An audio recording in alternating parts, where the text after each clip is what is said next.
With an enigmatic look, Noah comments, "You took care of a patient in a vegetative state. You must be exhausted from sacrificing yourself so much, Yen. How did you manage to hire a private doctor who would come running with just a phone call?" She stares at him, trying to think of an answer. Here he goes again with this interrogation.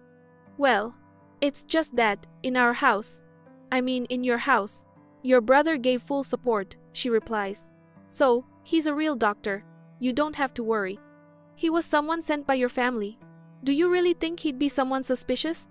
Although that family is already suspicious on its own, Yen thinks. That doctor would come and go from the house at any hour of the day or night. Always very dedicated, she continues. Noah grits his teeth. Coming and going at any hour of the day or night? That's why I was able to rest a little thanks to him. He stands up. "So, in the house where you were alone, this man kept coming and going all day?" He moves closer, closing the distance between them. "No. Technically, you were there too," she retorts. Yen tries to get away. "Coming and going, doing what exactly?"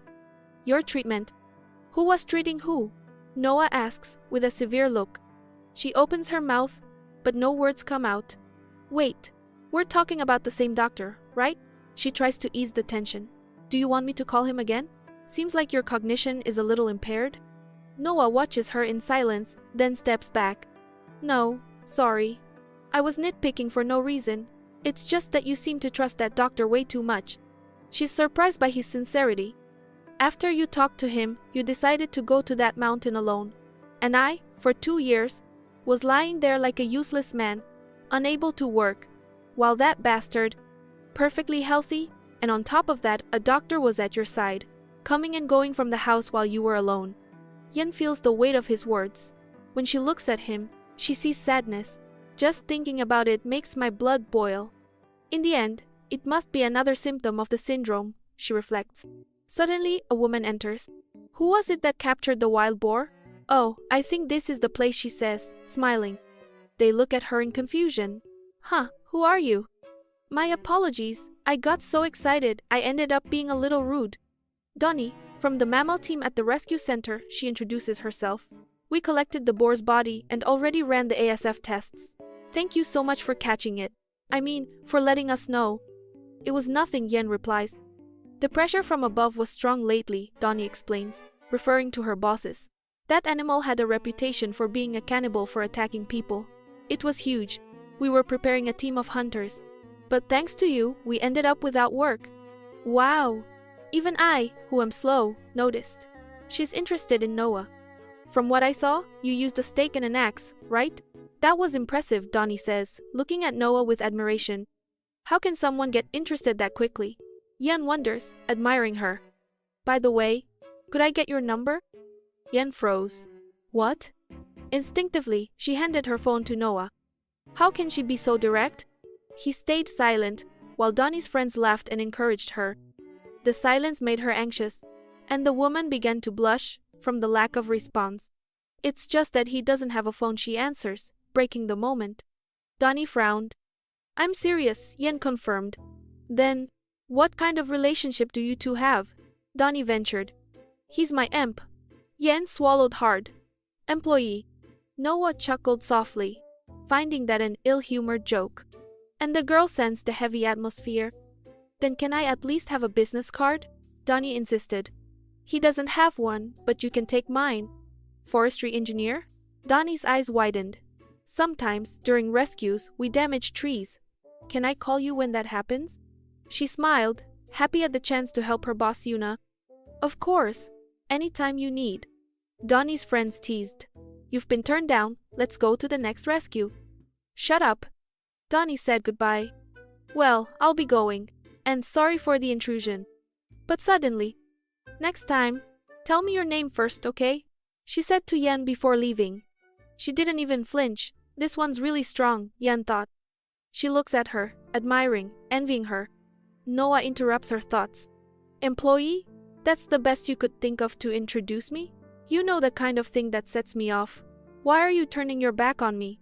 "It's just that," Yen begins, but Noah is already behind her. "You barely know the woman and already call her by her first name," he says, sarcastic. "You treat me like trash." The words chilled her stomach. Noah left, closing the curtain. Yen put her hand to her chest, feeling the weight of the mistake she had made. Already inside the car, silence took over the ride back. The atmosphere was heavy, and Eon could only think, ever since we left the hospital, he hasn't looked me in the eyes. She turned her head to face Noah. When he looked at me, that warmth made me nervous. But now, ignoring me like this, it's as if he's completely discarded me. With him, everything had always been a tangle of feelings that were hard to explain. She lowered her head, her gaze heavy with sadness, while the car sped down the road, lit only by the night lights. When they arrived home, Ian closed the door and let out a tired sigh. "Hey, Noah, the doctor said he'd come soon. Let's just rest for a bit." But he was already taking off his shirt. "Why are you stripping like that, out of nowhere?" she asked, startled. Noah tossed the piece aside, winking at her with a crooked smile. "Give me a bath." "What?" She stepped back, embarrassed. "If the dog comes back dirty from the street, the owner has to give it a bath, right?" he said, with a mischievous look. "And dry the fur too," he murmured. "You're always telling me to stop sacrificing myself. Voluntary work doesn't pay back. But if it's you, I'll return it all double." He stepped closer, staring at her.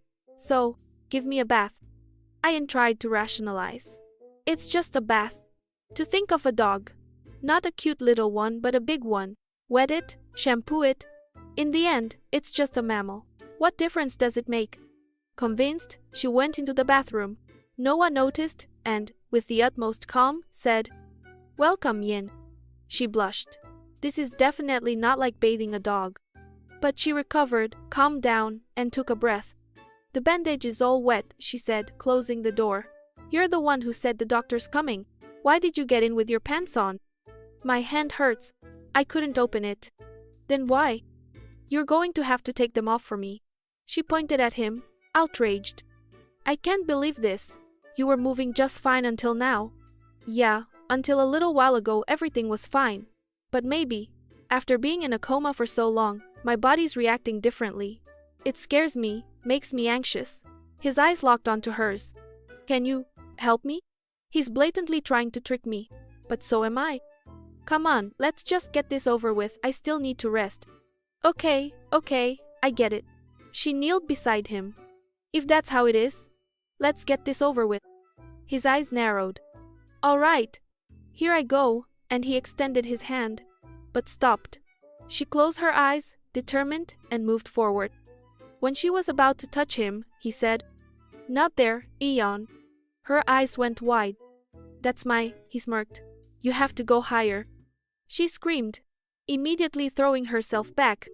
"Wow, it's like you're treating your husband like trash. Cruel, don't you think?" "Huh? She couldn't even repeat what he'd just said. "Ah, what a feeling. You're always so harsh with me," he said, grabbing her arm and pulling her into the tub. Water splashed everywhere. Soaked and trembling, Ian saw Noah laughing shamelessly. "You?" She tried to protest, but froze, blushing. "I knew that story about your hand hurting was a lie," she said, hitting him. Out of nowhere, he lightly bit her cheek. She froze. "Huh?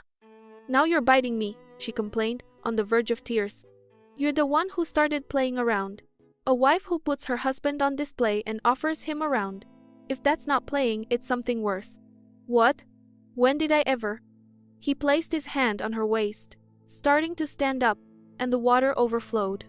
"Deep down you were thinking it, right? It's better to sell me off to someone else. Always looking for a way to get rid of me, isn't that it?" "Noah, I didn't." "Of course," he cut her off. "I told you I'd do anything if it was your wish. So I'll ask one last time. Do you really want me to go to bed with another woman? Do you really want me to do it with someone else and come back to you?" There was sadness and anger in his eyes. "What?" Ainyeon went pale. So absurd she could barely process it. "Explain yourself properly. Otherwise I might end up understanding it the wrong way. If I don't explain, I'll end up thinking you want to hand me over to someone else. My head's kind of empty. I've got some insecurities, you know." He looked away. "No. I only said you were a co-worker." How did his mind get this far? She remembered the doctor's words about the syndrome. He was right. And the fact that he's like this, it's my fault. "So that's your answer?" he asked, eyes empty. "Huh? Answer to what?" "Well, understood." Before selling me, you'd better try me first. He held her face. What? Try. What? Noah ran his finger along her lips, keeping his gaze fixed. This way, you can send along the instruction manual. Ian froze, not knowing how to react. She stares at him, alarmed. Oh no, if I touch him again, it'll be like that time. The memory hits hard. If it happens, I won't be able to think of anything else. Noah holds her face and her waist, pulling her into a deep kiss. The water overflows, but neither of them stops. He feels tempted to go further, with each passing second. Ah, just like I imagined, thinks Eon, feeling his gaze on her. Now it's the same as before too. She gives in, and they keep kissing. He pauses briefly, only to kiss her cheek tenderly, trailing down to her ear, and then to her neck. The touch warms the water that had been cold until then. Why am I getting swept away by him again? Suddenly, she feels his hand, and, in a swift movement, what? She thinks, realizing she's more exposed. Her face heats up, and her awareness tries to return. Noah, she calls, stammering. What? He asks, with a look that's taking in the scene. She hesitates, averting her eyes, but he keeps teasing. Then, he goes in again, confused. Just, wait a second, she says, leaning her face closer. But he stares at her. Firm, I don't want to. That feeling, I don't need this. I never wanted something like this. Even so, she looks back at him, and instead of pushing him away, she leans in and kisses him too. He feels her respond and deepens the kiss. When he realizes she's truly kissing him back, a satisfied glint crosses his eyes and the game truly begins. She's startled for a moment, but doesn't back away. Her mind starts to unravel. I'm losing control. If I lose my head. She grabs his shoulder, surprised. What is this? They lock eyes intensely. He, with an almost tender gaze, keeps exploring, and she lets herself be carried away, without fully understanding the feeling. If this continues, she grabs his arm. You're sick right now, she says, still flushed. He stops, keeping his gaze on her. Yes, I'm sick, he says, with a crooked smile. My is sick. That's not what I meant, she replies, turning her face away. But he comes at her again. She feels things are going too far and tries to regain clarity. The doctor said, so listen to him. He stops abruptly. What did that idiot say? Sorry for using you as bait, doctor.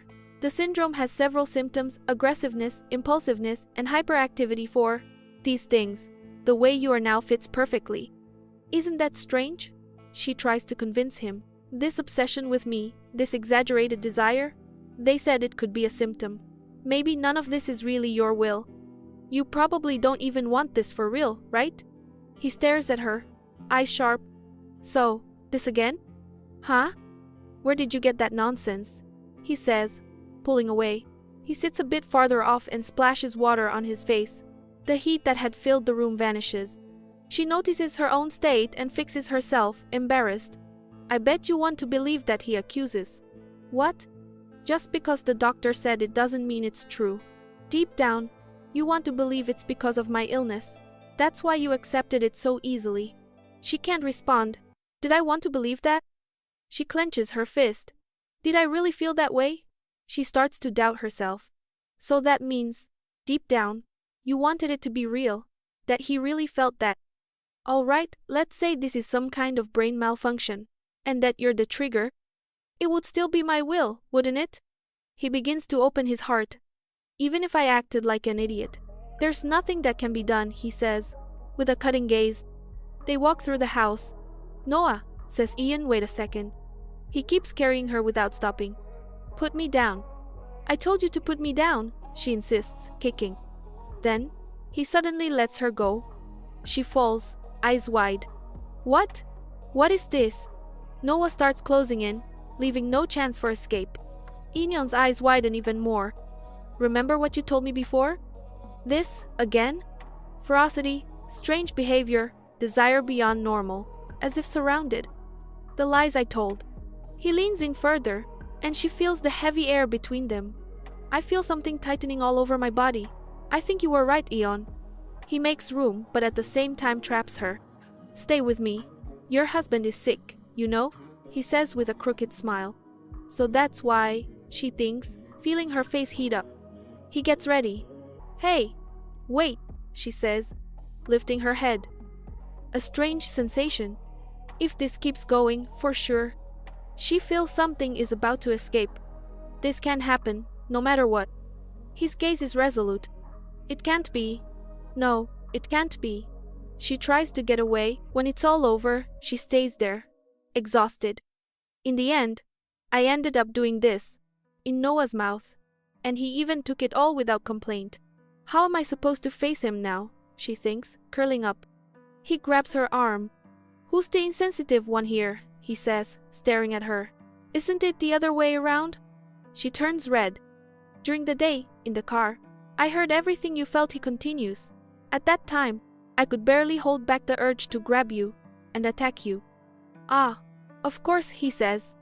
That must also be the illness's fault, he teases, leaving her speechless. He lets go of her arm and starts to walk away. She turns toward him. Noah, she calls out to him. He's kneeling, as if feeling unwell. Ian, when you act like that, I really lose my mind, he says, hand on his face. She stares at him.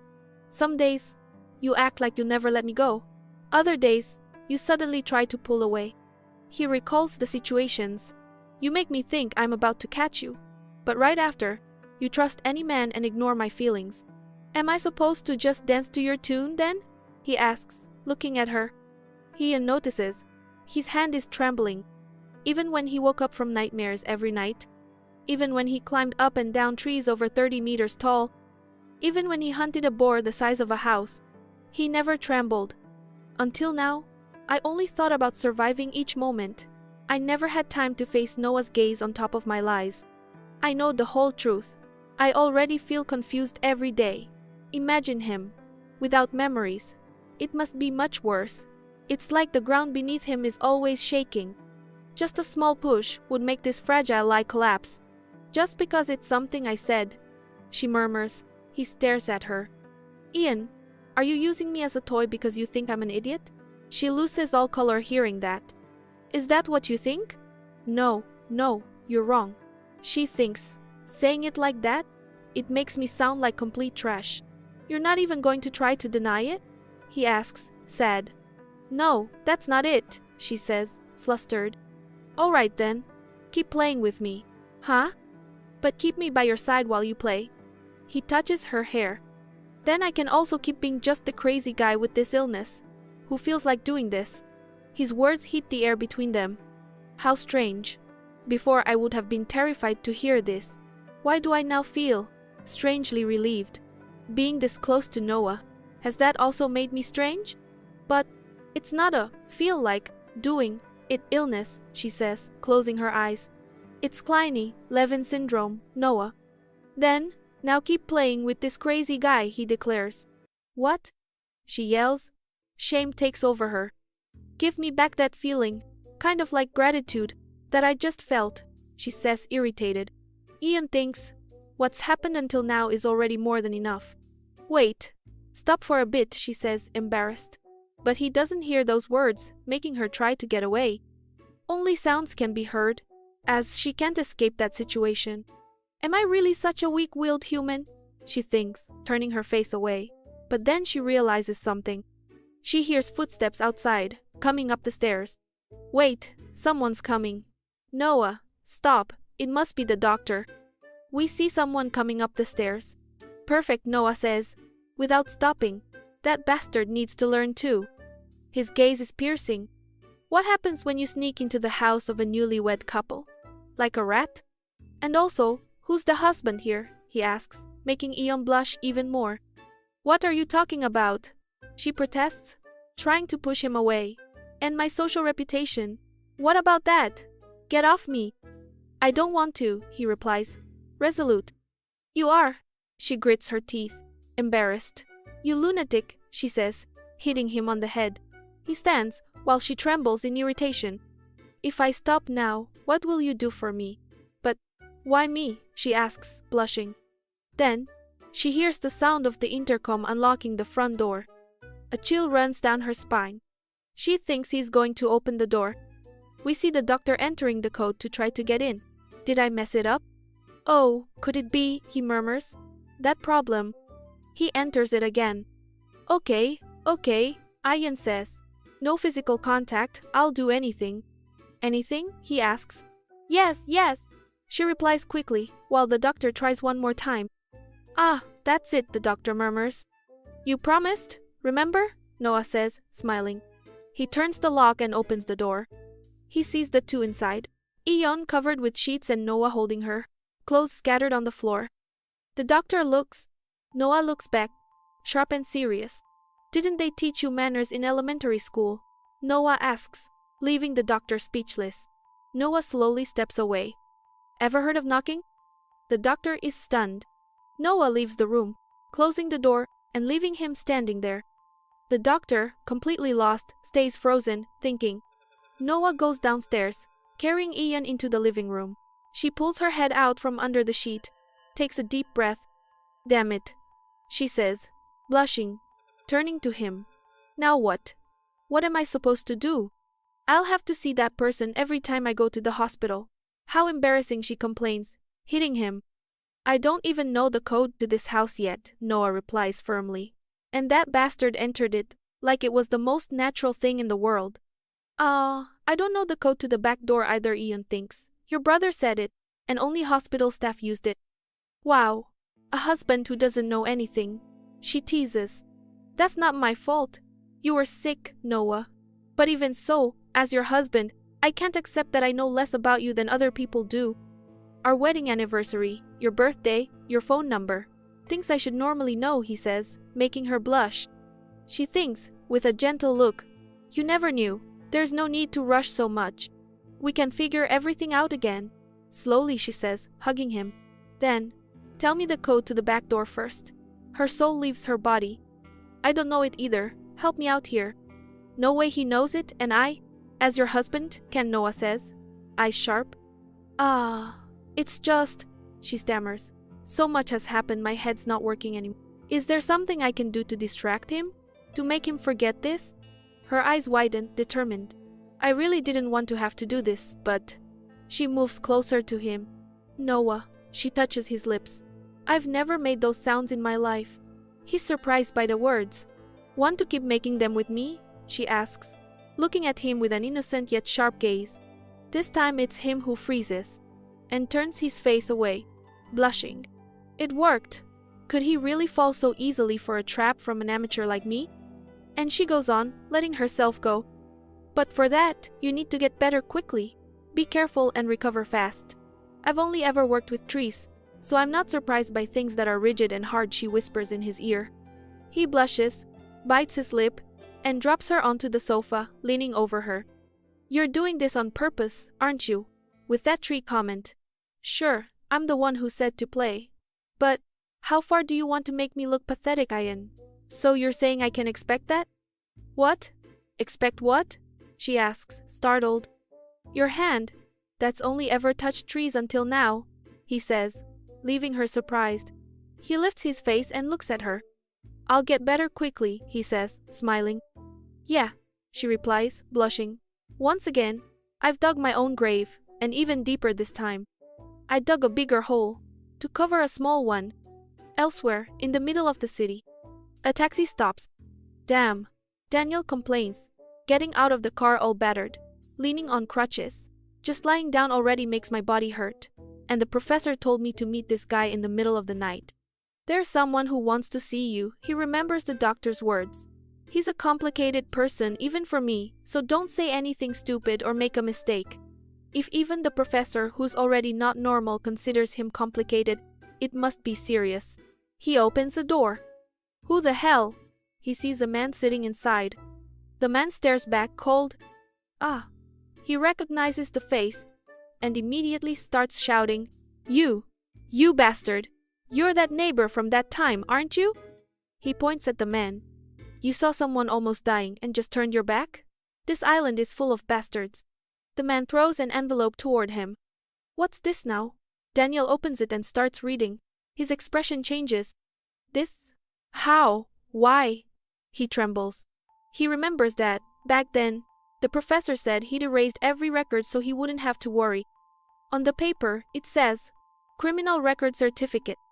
The man stands, approaches, and puts a hand on his shoulder. When you were just a student, you were already growing and selling cannabis. You thought that would disappear so easily, just with your professor's influence? You had fun playing around with our young master? Then go home, wash your feet, and sleep well. Why are you issuing a certificate? He asks seriously. Young master? Daniel repeats. It's a direct message from the Kwon family director. Stop messing around and live quietly, he says, pushing Daniel aside and leaving. Daniel thinks. Back then, Professor Joe almost never spoke of the past. He only managed to become a professor thanks to the Kwon family's support. That's why I need to repay that family's favor.